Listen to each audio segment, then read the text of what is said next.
The Diary of Fate.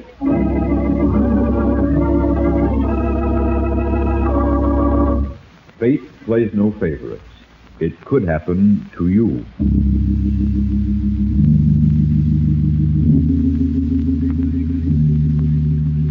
Book 63, page 397. In the Diary of Fate.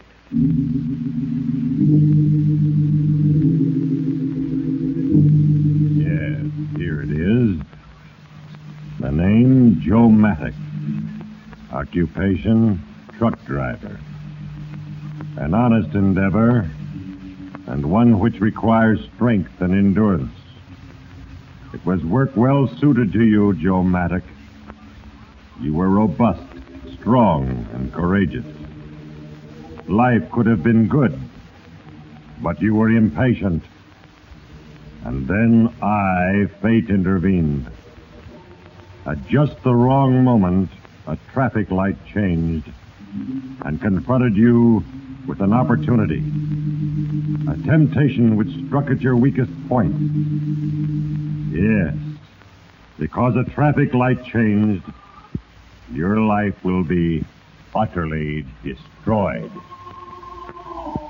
Take heed, you who listen, lest you think me unjust. I am not cruel, not unmindful of mortal rights. But soon it will be time for a further entry under the name Joe Mattuck. When I have written, I will read from his page in The Diary of Fate.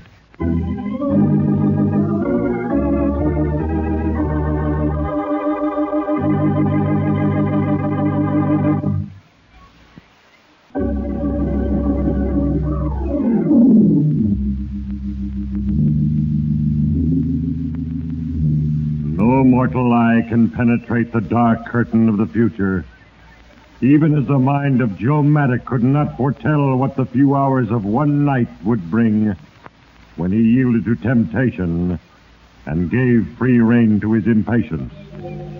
He could not tell where it would end as he stood on a third-floor fire escape and struggled for a precious black bag. Try to double-cross me, will you? I'll show you, you cheap, no-good little... No, Joe, stop it, Give me Joe. that bag. I won't. Give it to me. Turn loose of it, or I'll break your arm. Joe, please. Come on, turn loose of it. Give it to me.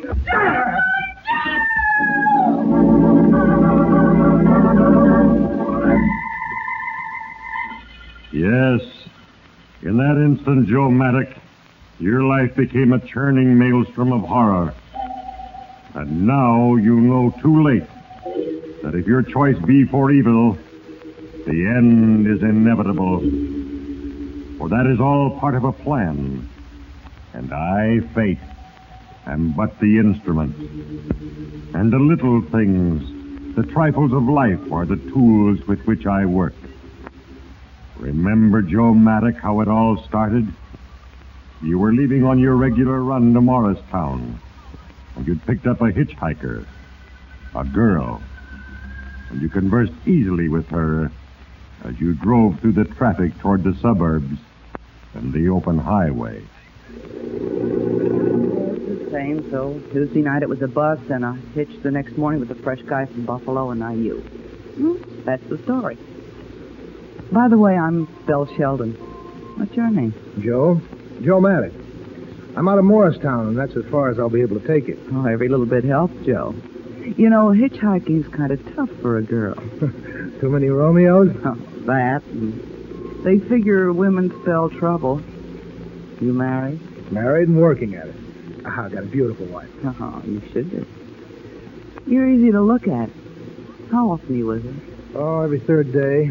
That's the only thing I don't like about this job. You see, the pay's good, and the work, well, I'm built for it, but... But you don't like being away from the missus so much, and with the amount of cash you sock away each week, it'll be 6 or 7 years before you can get a truck of your own and have a business going. Yeah, that's it on the button. How'd you know? Oh. You're not the first truck driver I've hitched with. It's an old story, Joe. It's a sad one. What do you mean? Doesn't work, believe me, Joe. I've been around. You get no place that way. You plan, you mark time, and then... All of a sudden, you're old. Oh, what's your answer? Well, you've got life figured out. I have to keep my eyes open, wide open, Joe, and sooner or later an opportunity comes along, and then, brother, I move, and I move fast. Hey, what's that traffic signal for? Counter hit? No, that's US 12 out of Carlsberg. Busy road. Maybe we'll make the light. Nope, turned red. We lose, Joe.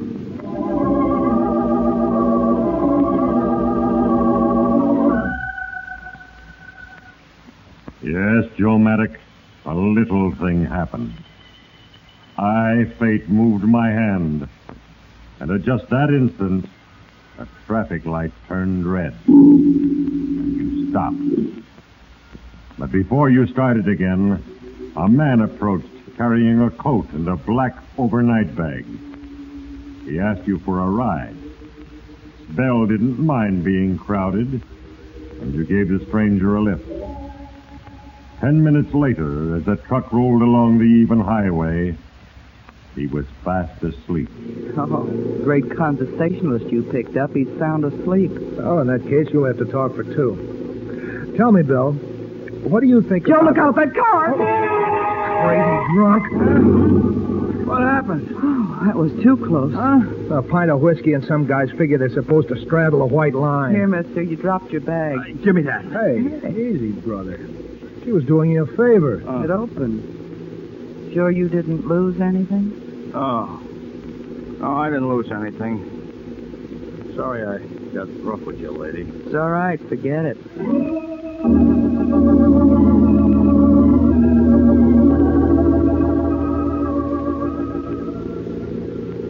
There's a chow wagon at Cedarville around this next curve, Belle. Shake's sleeping Beauty. Maybe he wants some coffee. Coffee's a good idea. Hey, Beauty, wake up. Huh? What's wrong? Nothing. We're just going to stop for some java. Say, what's your name, fella? My name? Nick. My name is Nick. Nick what? Nick Nodella. Well, here we are. Chuck's Chuck Wagon. The best coffee and the worst food between here and the coast. You can leave your bag and coat in a cab, Nick. They'll be safe. Thanks, but I'll take this stuff with me. Hey, this is quite a little town. Yeah, Cedarville's all right. Kind of quiet, though. Come on, I'm hungry. Let's go, Nick. According to C.R. Matthews, Chairman of the committee, the university will enlarge our program. You know, I might have a stake to go with that cup of coffee. What about you, Bill? I'll buy if you're broke. Thanks, I'll pay my own way. Now, there's a table, Joe, in the corner. Only what's keeping Nick. Carlsberg, in I a don't know. daring daylight Hey, wait. holdup, The radio, Carlsberg listen, Joe. National Bank was robbed of more than $100,000. 3 men, armed and wearing handkerchiefs over their faces, entered the bank shortly before closing time this afternoon. They overpowered the bank guard at one teller and got away in a waiting car. No description was gotten of the men, and the police believe that they split up before leaving Carlsberg. And now, the last-minute Joe, roundup of come here. Berlin. Joe, where's Nick? Nick? Outside, I guess. Why? What's the matter? His bag, Joe. I saw what he's carrying when it dropped and it opened. Joe, it's filled with money. What? Money, Joe. Do you understand? It's full of money.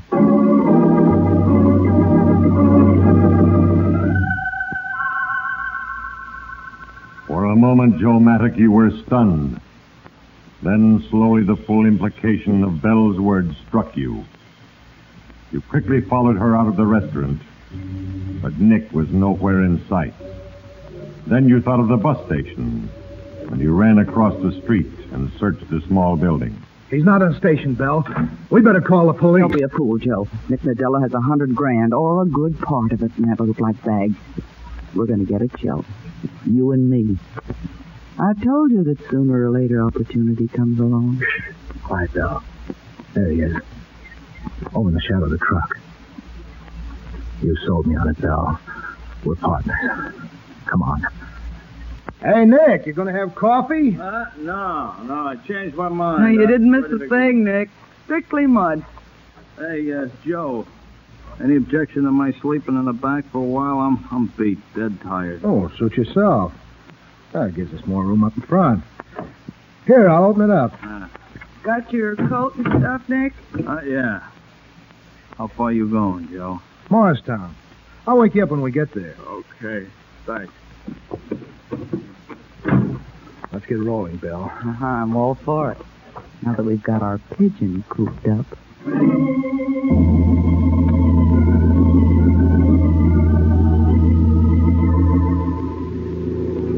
I tell you, Joe, it's simple.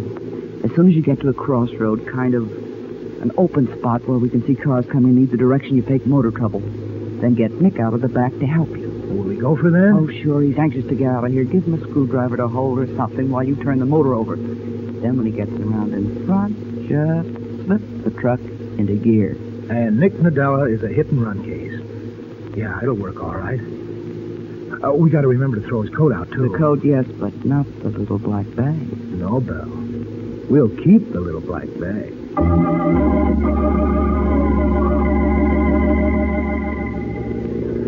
All right, Joe. No cars in sight. Right. I can't figure the trouble, Belle. I'll get Nick to give me a hand. Okay. Hey, Nick! Nick, wake up. Huh? Uh-oh. We in Morristown already? No, it's motor trouble. I need your help. Oh, I don't know anything about motors. You don't have to. Just hold a screwdriver where I show you. Okay, let's get it over with. Here, hold the flashlight, Bill. You, Nick, touch the screwdriver here. Uh-huh. No, you got to get it in closer. Get around front. Oh. Yeah, that's it. Now I'm going to race the motor. Don't worry if there's a spark. It can't hurt you. It's all right, Joe. I don't scare easy. Good. Now we're all set.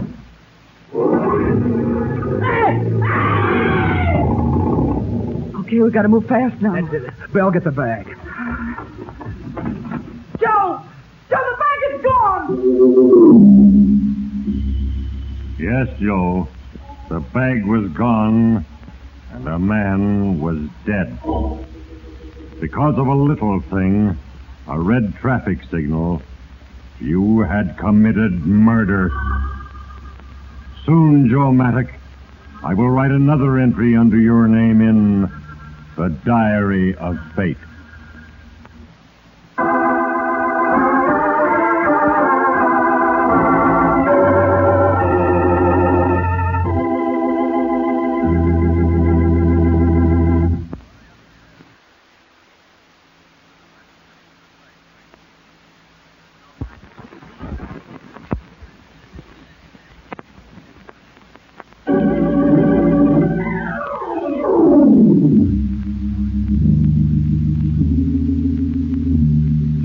Joe, in the dark of night on a lonely highway, a man lay dead, killed by you for a black bag full of money.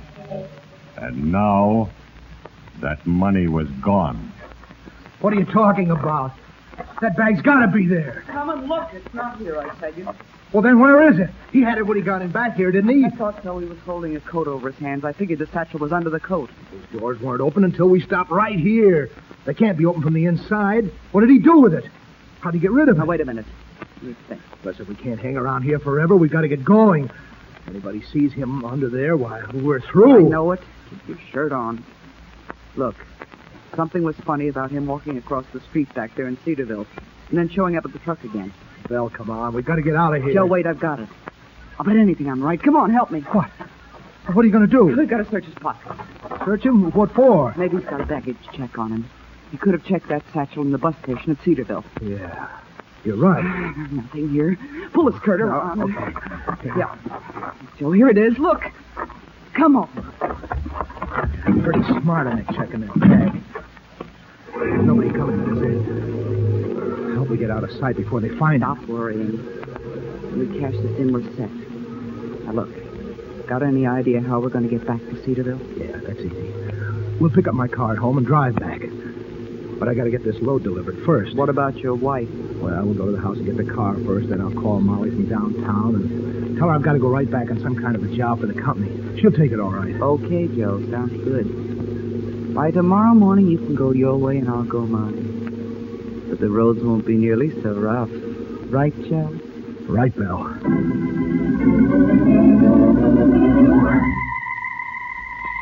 As the heavy truck roared toward Morristown, Joe, you did not feel like talking. It was 1 o'clock in the morning when you backed the truck against the loading platform of the Morristown Freight House. And a half hour later, Belle waited in your car while you called your wife from the all-night drugstore. Molly, this is Joe. Honey, I've got to go back to Cedarville. Yeah, right away. Well, one of the trucks had a breakdown and... Huh? Oh, yeah, I'll be back tomorrow. I was going to leave a note for you, but I forgot. Yeah. Okay, honey. Yeah. Bye-bye, baby.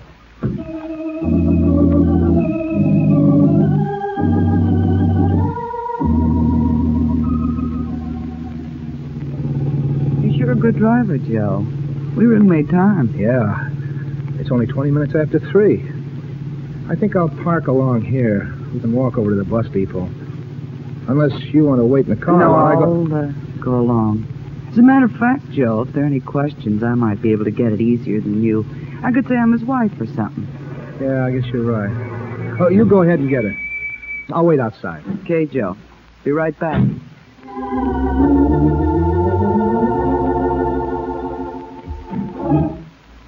Come on, Belle. Get in the car. Hurry up. Okay. Joe, this is it. I got it. Well, come on. Open it up. Let's see. All right, just a second. Joe, look. Look. Holy smoke. It's full. Bundles of bills. They're all 10s and 20s. Joe, it's a fortune. Yeah. Oh, here, let me see it. Wait a minute. We got to decide something. Where are we going to split this up? Oh, we could drive out someplace. That's no good. Somebody might see us. We got to be careful now. Look, let's go to a hotel and I'll get a room. We'll divide it up there. Gotta be right, Joe. 50-50.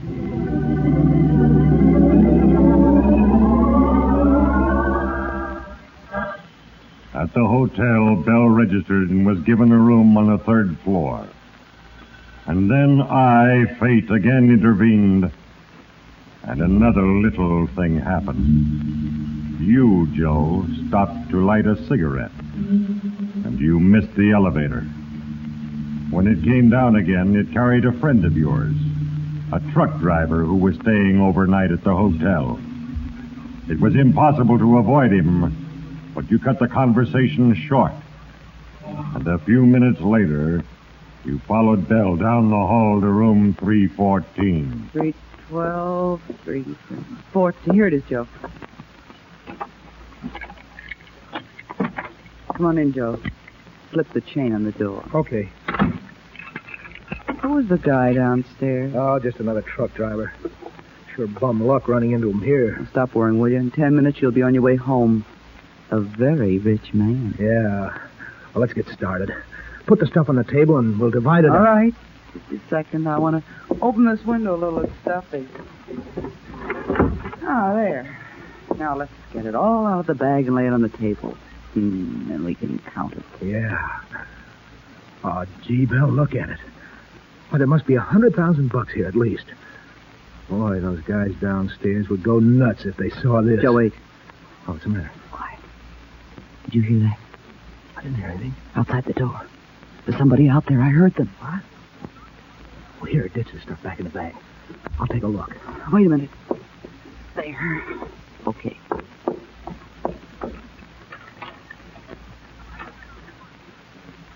There's nobody out here. Look again. Take a good look. Okay, but I... Hey, what the... Get out! What the devil? Belle! Belle, let me in. What are you doing? See this sucker? You want the cops up here? Belle, open this door. Belle, I'll bust it open. Belle. All right, then. Belle, what? The money. So that's it. Oh, a fire escape. Come back here, you. Try to double-cross me, will you? I'll show you, you cheap little no-good chiseler. Joe, stop it. Stop Give it. me that bag. I won't. Give it to me. Turn loose of it or I'll break your arm. Joe, please. Look out, I'm slipping, Joe. Turn loose of it. Give it to me. There.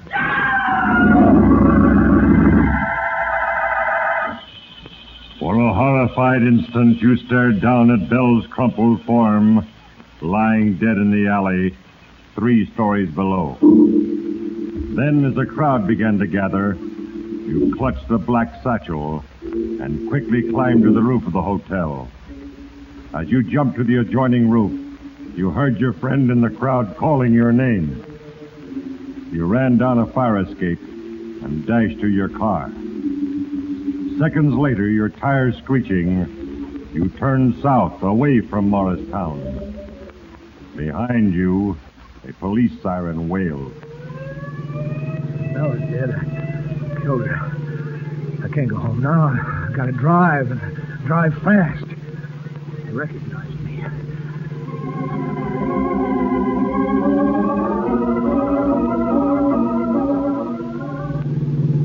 made 150 miles. Outside of the cops. Maybe I can stop here for coffee. Better take the bag along.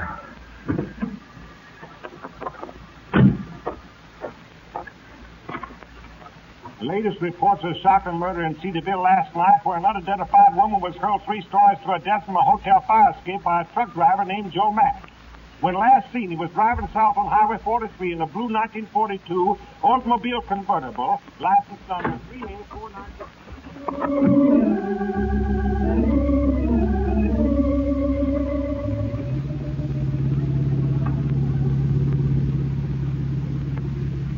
I'm getting tired.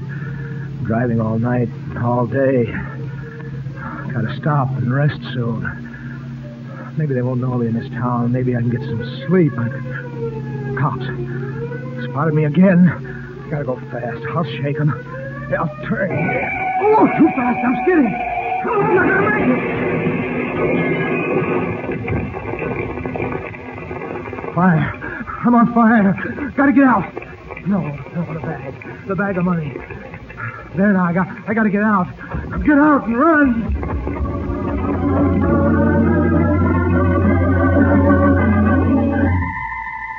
Yes, Joe, your car crashed and burst into flames. But you got out. And you got the bag of money out, too. But only at the expense of bad burns on your face and hands. You ran into the railroad yards and boarded a freight train. Finally, days later, and hundreds of miles away, you changed your name, bought new clothes, and had your burns treated. You were scarred and disfigured from the fire. Now no one could recognize you. And you had more than $100,000 in cash to start your new life. Take heed, you who listen, lest you think fate is a conspirator in evil. In a few moments, I will write the final entry in the record of Joe Mattuck. When I have written, I will read from the Diary of Fate.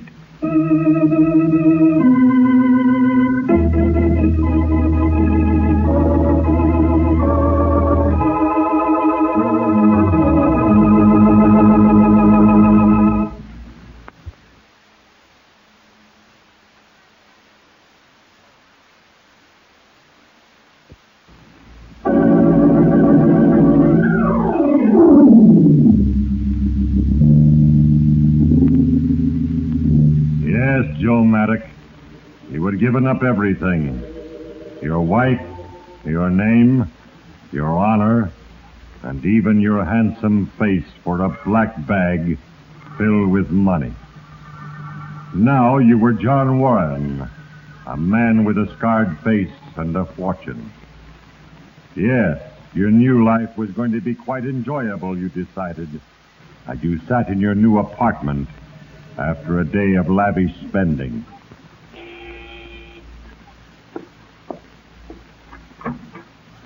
Good evening. Are you Mr. John Warren? That's right. Mind if we come in? Certainly. What's on your mind? Well, we got something to talk over with you. Now, Mr. Warren, what's your real name? Real name? What do you mean? Who are you? We're the police. You birds always work under an alias. What's your real name? Why, I don't know what you're talking about. Doesn't make any difference. We'll take your fingerprints when we get down to headquarters, and then we'll find out who you really are. You, spent quite a tidy piece of change today, didn't you? Yes. What's wrong with that? It's my money. I'll say it's your money. We traced it all back here to you. Hey, what's this all about anyway? I'm glad you admitted it was your money, Mr. Warren. You see, every dollar you spent today was counterfeit. Yes, Joe.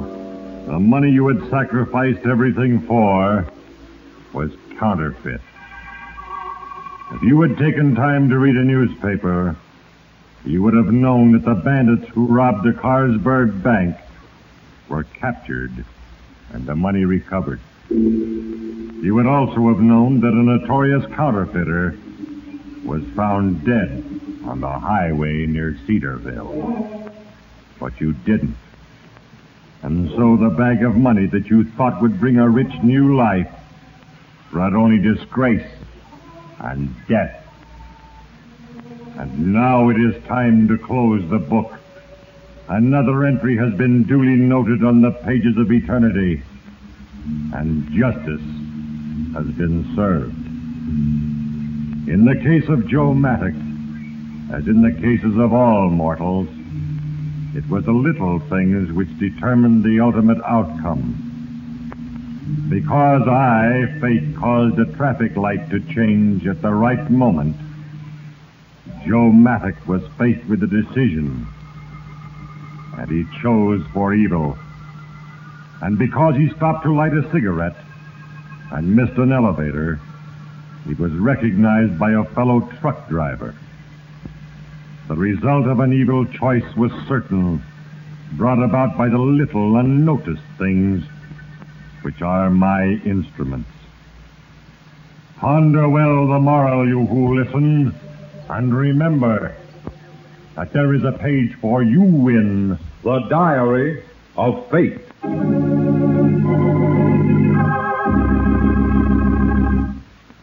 The cast included Frank Albertson, Gloria Blondell, Herbert Litton, Jerry Hausner, Ray Erlenborn, Ivan Ditmars, and Hal Sawyer.